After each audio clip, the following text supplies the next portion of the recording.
प्यारे दोस्तों, हमारा आज का मौजू है पुल सरात के अहवाल, जिसमें हम आपको बताएंगे सैयदना हसन बसरी रहमतुल्लाह अलैह पुल सरात का जिक्र कैसे करते हैं। हर एक पुल सरात से गुजरेगा, मगर कैसे? पुल सरात 15,000 साल की मुसाफत पर है। लोग पुल सरात से कैसे गुजरेंगे? इनकी हालतें क्या होंगी?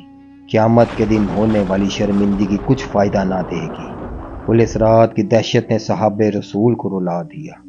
पुल सरात पर तेज़ी से गुजरने वाले कौन होंगे? पुल सरात पर कौन कौन सी नेकियां काम आएंगी? पुल सरात पर कौन कौन से अमल हमारी राह में रुकावट बनेंगे? हम अपनी इस वीडियो के आगाज़ से पहले आप सब दोस्तों से गुजारिश करते हैं कि हमारी वीडियो को एंड तक ज़रूर देखें। एक दिन हज़रत सैयदना हसन बसरी रहमतुल्लाह अलैह लोगों को बयान करने बैठे तो लोग इनके करीब आने के लिए एक दूसरे को धक्का देने लगे। आपने ये सूरत हाल देखी तो फरमाया, ऐ मेरे भाइयों, आज तुम मेरे करीब आने के लिए एक दूसरे को धक्के दे रहे हो। कल क़यामत में तुम्हारा क्या हाल होगा, जब परहेजगार अल्लाह पाक की रहमत के करीब होंगे, जबकि गुनाहगारों को दूर कर दिया जाएगा। जब नेक लोगों से कहा जाएगा कि तुम पुल सरात पार कर लो, और गुनाहगारों से कहा जाएगा कि तुम जहन्नम में गिर जाओ। मैं नहीं जानता कि मैं गुनाहगारों के साथ जहन्नम में गिर पड़ूंगा या नेक लोगों के साथ पुल सरात पार कर जाऊंगा। ये कहना था कि हसन बसरी रहमतुल्लाह अलैह की आंखों से आंसू बहना शुरू हो गए और रोते रोते आप पर बेहोशी तारी हो गई। आपके करीब बैठे हुए लोग भी रोने लगे। कुछ देर बाद आपने फरमाया, ऐ भाइयों, क्या तुम्हें जहन्नम के खौफ से रोना नहीं आ रहा? सुन लो, जो शख्स जहन्नम के खौफ से रोता है, अल्लाह पाक उसे उस दिन जहन्नम से आज़ाद फरमाएगा, जिस दिन मखलूक को गर्दन और पाँव में लोहे की जंजीरें डालकर खींचा जा रहा होगा। प्यारे दोस्तों, पुल सरात का बयान करते हुए बेहोशी का तारी हो जाना बताता है कि ये मामला मामूली नहीं बल्कि सख्त आजमाइश से गुजरना है। और बयान भी अपने वक्त के काजी और इमाम हज़रत हसन बसरी रहमतुल्लाह अलैह कर रहे हैं, जिनके बारे में हज़रत फ़ारूक आज़म रज़ी अल्लाह ताला अन्हो ने दुआ की, या अल्लाह, इन्हें दीन की समझ अता फरमा और इन्हें लोगों में पसंदीदा बना। जिनके खौफ खुदा का ये आलम था कि 40 साल तक हंसे नहीं।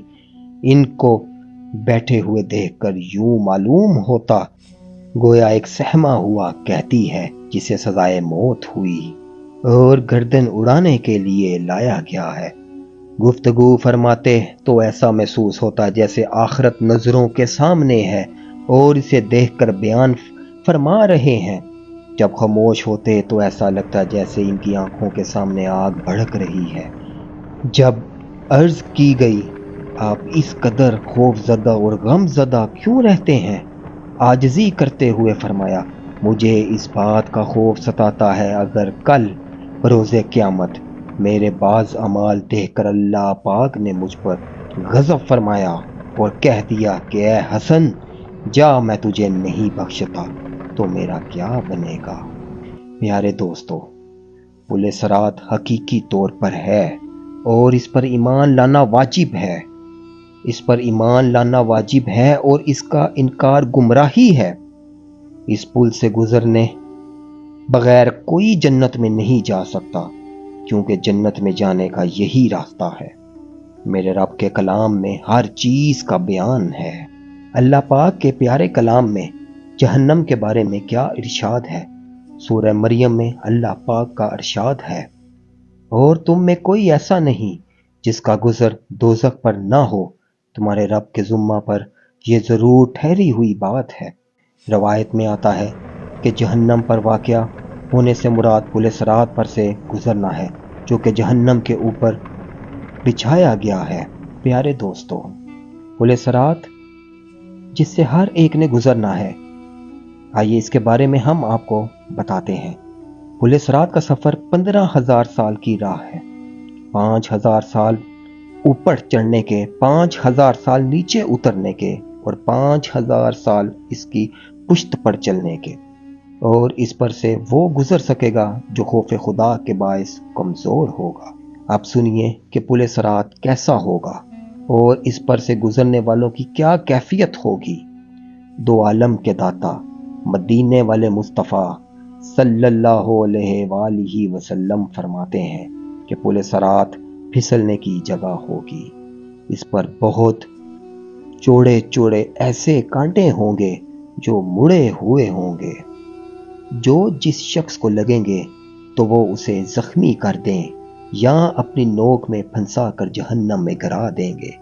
یہ معاملہ نازی کیوں نہ ہو کہ پل صراط بال سے زیادہ باریک، تلوار کی دھار سے زیادہ تیز اور یہ جہنم کی پشت پر رکھا ہوا ہوگا۔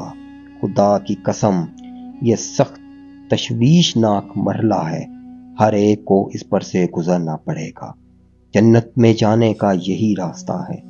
سب سے پہلے آخری نبی محمد صلی اللہ علیہ وآلہ وسلم گزر فرمائیں گے، پھر اور انبیاء رسول، پھر امت محمدی، پھر اور امتیں گزریں گی، اور پل صراط پر لوگ مختلف طرح سے گزریں گے۔ بعض تو ایسے تیزی کے ساتھ گزریں گے جیسے بجلی کی چمک کہ ابھی چمکی اور ابھی غائب ہو گئی، اور بعض تیز ہوا کی طرح، کوئی ایسے جیسے پرند اڑتا ہے، اور بعض جیسے گھوڑا دوڑتا ہے، اور بعض جیسے آدمی دوڑتا ہے، یہاں تک کہ بعض شخص سرین پر گھسیٹتے ہوئے اور کوئی چیونٹی کی چال جائے گا، اور پل صراط کے دونوں جانب بڑے بڑے آنکڑے لٹکتے ہوں گے۔ جس شخص کے بارے میں حکم ہوگا اسے پکڑ لیں گے اور بعض کو زخمی کریں گے، اور وہ زخمی حالت میں پل صراط پار کر لیں گے۔ پیارے دوستو، ذرا اس پل کے بارے میں تصور کیجئے کہ جو جہنم کے اوپر بنایا گیا، جو تلوار سے زیادہ تیز اور بال سے زیادہ باریک ہے، اس پر وہی ثابت قدم اور نجات پائے گا جو اس جہاں میں صراط مستقیم پر ثابت قدم رہا، اور جو دنیا میں سیدھے راستے سے بڑھا اور اپنی پیٹھ پر نافرمانیوں اور گناہوں کا بوجھ لادا، تو وہ پہلے قدم میں ہی پل صراط سے پھسل کر گر جائے گا۔ ذرا سوچئے، اس وقت دل کس قدر گھبرائے گا جب پل صراط کی باریکی پر نظر پڑے گی، پھر نظر اس کے نیچے انتہائی سیاہ جہنم پر پڑے گی، کانوں سے آگ کے بھڑکنے اور جوش مارنے کی آواز ٹکرائے گی۔ اب ایسے میں حالت کمزور، دل پریشان، کانپتے قدم اور پیٹھ پر اس قدر بوجھ کے زمین پر بھی نہ چلنے دے، اس کے باوجود پل صراط پر چلنا پڑے گا۔ ہائے، اس وقت کیا حالت ہوگی جب ایک قدم اس پر رکھنے سے اس کی تیزی محسوس ہوگی تو دوسرا قدم اٹھانے پر مجبور ہوں گے۔ لوگ ہمارے سامنے پھسل پھسل کر گر رہے ہوں گے، اور دوزخ کے فرشتے انہیں لوہے کے کانٹوں اور آنکڑوں سے لے رہے ہوں گے، اور ہم ان کو دیکھ رہے ہوں گے کہ کس طرح وہ نیچے گر رہے ہوں گے۔ کس قدر خوفناک منظر ہوگا۔ چلنے کی جگہ انتہائی دشوار اور گزرگاہ انتہائی تنگ ہوگی۔ اب ذرا اپنی حالت کی طرف بھی دیکھیے۔ ہم اس پل کی طرف بڑھ رہے ہوں گے اور اس پر چڑھ رہے ہوں گے، ہماری پیٹھ ہمارے گناہوں کے بوجھ تلے دبی ہوگی۔ دائیں بائیں لوگوں کو دیکھیں گے کہ جہنم میں گر رہے ہوں گے، جبکہ ہمارے آقا صلی اللہ علیہ وآلہ وسلم فرما رہے ہوں گے، یا رب سلم سلم، یعنی اے میرے رب ان کو بچا لے بچا لے۔ پل صراط سے کثیر لوگوں کے پھسلنے کے سبب جہنم کی گہرائی سے تباہی و بربادی کی چیخ و پکار سنائی دے گی، مگر اب ہماری ندامت ہمیں کچھ نفع نہ دے گی۔ اگر ہمارا قدم بھی پھسل گیا تو سوچئے کیسا منظر ہوگا۔ اب حالت یہ ہوگی کہ ہم موت موت پکاریں گے اور کہیں گے، اس دن سے تو ڈرتے تھے، اے کاش اپنی زندگی کے لیے کچھ آگے بھیجتے، کاش سنت نبوی پر چلتے، ہائے خرابی، کاش کسی طرح فلاں کو دوست نہ بنایا ہوتا، کاش میں مٹی ہوتا، کاش بھولی ہوئی چیز ہوتا، ہائے کاش میری ماں نے ہی مجھے نہ جنا ہوتا۔ اس وقت آگ کے شعلے اچک لیں گے اور ایک پکارنے والا کہے گا، دھتکارے پڑے رہو، اس میں اور بات نہ کرو، अब रोने धोने, चीखने चिल्लाने और मदद मांगने के सिवा कोई रास्ता ना होगा। प्यारे दोस्तों, जब ये सारे खतरे हमारे सामने हों तो बताइए इस वक्त हम अपनी अक्ल को कैसा देखते हैं? अगर हम इन चीज़ों पर ईमान रखने के बावजूद इससे गफलत और उसकी तैयारी के मामले में सुस्ती का शिकार हैं तो हमारा नुकसान और सरकशी बहुत बड़ी है। इमाम गजाली रहमतुल्लाह अलैह फरमाते हैं कि ए मोमिन, तेरा ऐसा ईमान तुझे क्या फ़ायदा देगा जो तुझे गुनाह छोड़ने और इबादत करने के ज़रिए अल्लाह पाक की खुशनुदी पर भी ना उभार रहा, अगर तेरे सामने सिर्फ पुलिस राहत की होल नाकी और उस पर से गुजरने का दिल दहलाने वाला खतरा ही हुआ। अगर चाह तू सलामती के साथ गुजर भी जाए तो फिर भी ये डर खौफ क्या तेरे कमर तोड़ने के लिए कम है? प्यारे दोस्तों, पुलिस राहत का खौफ कैसा होगा, आइए इसकी एक झलक देखिए। चनाचे हजरत याह्या बिन यमान रहमतुल्लाह अलैह फरमाते हैं, मैंने एक मर्द को देखा जिसके सर और दाढ़ी के बाल स्याह थे और वो एक खूबसूरत इंसान था। जब वो सोया तो उसने ख्वाब में देखा कि लोग मैदान महशर में जमा हैं और आग का एक दरिया है और उसके ऊपर पुल बिछा हुआ है। लोग उस पुल से गुजर रहे हैं और उसको किसी ने आवाज़ दी और बुलाया और वो पुल पर दाखिल हो गया। क्या देखता है कि वो तलवार की धाड़ की तरह बारीक है और वो दाएं बाएं चलने लगता है। जब वो सुबह नींद से बेदार हुआ तो खौफ और दहशत के मारे इनके सर और दाढ़ी के बाल सफ़ेद हो चुके हैं। प्यारे दोस्तों, ज़रा गौर कीजिए कि पुलिस रात की दहशत कैसी है कि एक खूबसूरत नौजवान अपनी जवानी की हालत में सिर्फ ख्वाब में पुलिस रात को देखता है तो उसकी दहशत से उसके सर और दाढ़ी के बाल सफ़ेद हो जाते हैं। हज़रत सैयदना जलालुद्दीन रहमतुल्लाह अलैह फरमाते हैं कि एक मर्तबा हज़रत अब्दुल्ला रज़ी अल्लाह ताला अन्हो को रोता देखकर इनकी ज़ोजा भी रोने लगी। आपने इनसे पूछा, तुम क्यों रोती हो?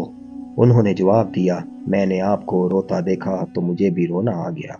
हज़रत अब्दुल्ला रज़ी अल्लाह ताला अन्हो ने फरमाया, मुझे अल्लाह पाक का ये फरमान याद आ गया कि और तुम में से हर एक दोज़ख पर से गुजरने वाला है।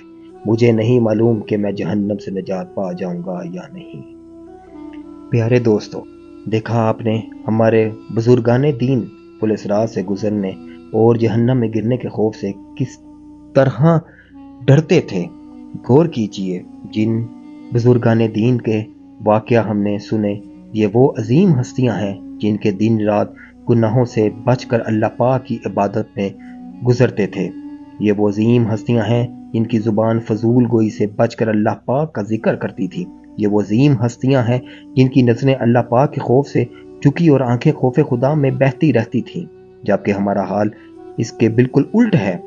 हमें पुलिस रात का कोई खौफ नहीं, क्योंकि अगर पुलिस रात का खौफ हमारे दिल में होता तो क्या हमारी कोई नमाज कज़ा हो सकती थी? अगर पुलिस रात का खौफ हमारे दिल में होता तो क्या फ़र्ज रोज़े रखने में सुस्ती होती?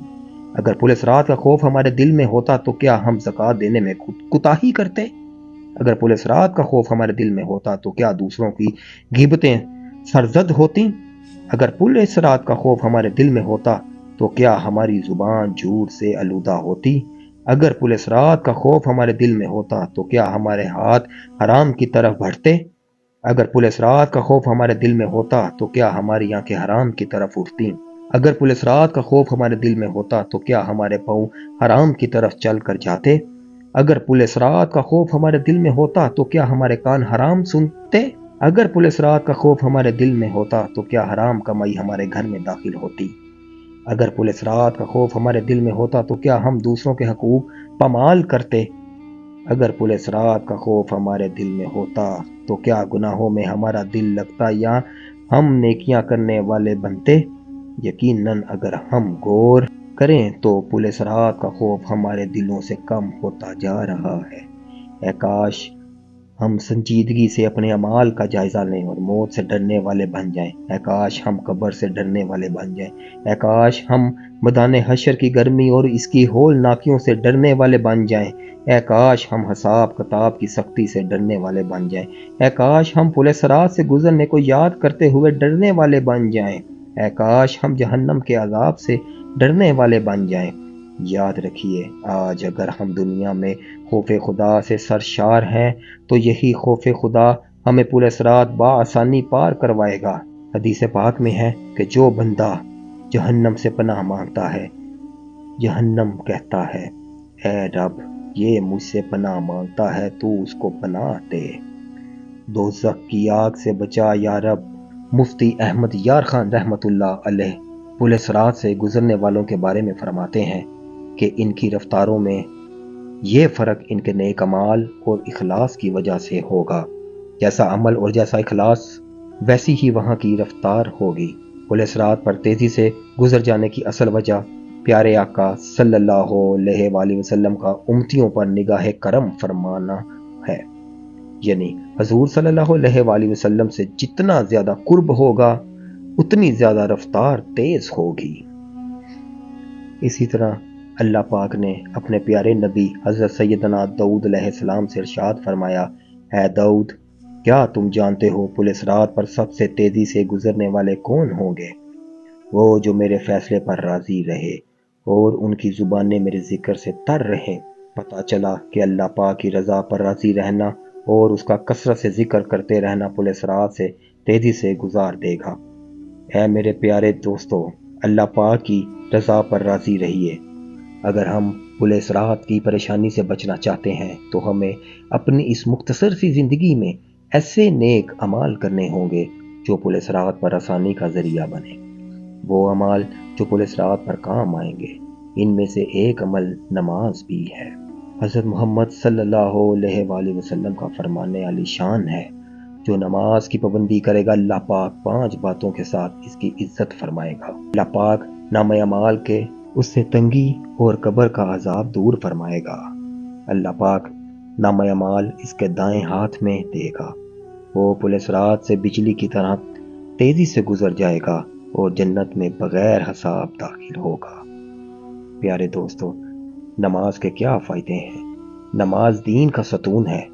نماز پیارے آقا صلی اللہ علیہ وآلہ وسلم کی آنکھوں کی ٹھنڈک ہے۔ نماز مسلم اور غیر مسلم کے درمیان پہچان کا ذریعہ ہے۔ نماز بارگاہ الہی میں حاضری کا ذریعہ ہے۔ نماز مومن کی معراج ہے۔ نماز چین و سکون پانے کا سبب ہے۔ نماز بندگی کی پہلی سیڑھی ہے۔ نماز رب کریم کی رحمت پانے کا سبب اور قرب الہی پانے کا وسیلہ ہے۔ نماز سے اللہ پاک کی مدد ملتی ہے۔ نماز گناہوں کو مٹاتی ہے۔ نماز ظاہر و باطن کو صاف کرتی ہے اور روح کو قرار دیتی ہے۔ نماز ظاہری اور باطنی بیماریوں کا خاتمہ کرتی اور رزق میں برکتیں لاتی ہے۔ پیارے دوستو، نماز چھوڑنا دنیا اور آخرت میں نقصان کا سبب ہے۔ نماز چھوڑنا اللہ پاک کی ایمان سے خود کو محروم کرنا اور اللہ پاک کے غضب کو دعوت دینا ہے۔ نماز چھوڑنا مال میں کمی اور خسارے کا باعث ہے۔ نماز چھوڑنا برے خاتمے کا باعث اور قبر کے امتحانات میں فیل ہونے کا سبب ہے۔ نماز میں غفلت کرنا خود کو جہنم کا مستحق بنانا ہے۔ لہذا ہمیں چاہیے کہ ہم 5 نمازیں ذوق و شوق کے ساتھ پڑھیں۔ پیارے دوستو، آج ہی سچے دل سے اپنے تمام گناہوں سے توبہ کر لیجئے۔ اللہ تعالی ہمارے تمام گناہوں کو معاف فرمائے اور ہماری مدد کرے اور ہمیں پل صراط سے بآسانی گزرنے کی توفیق عطا فرمائے۔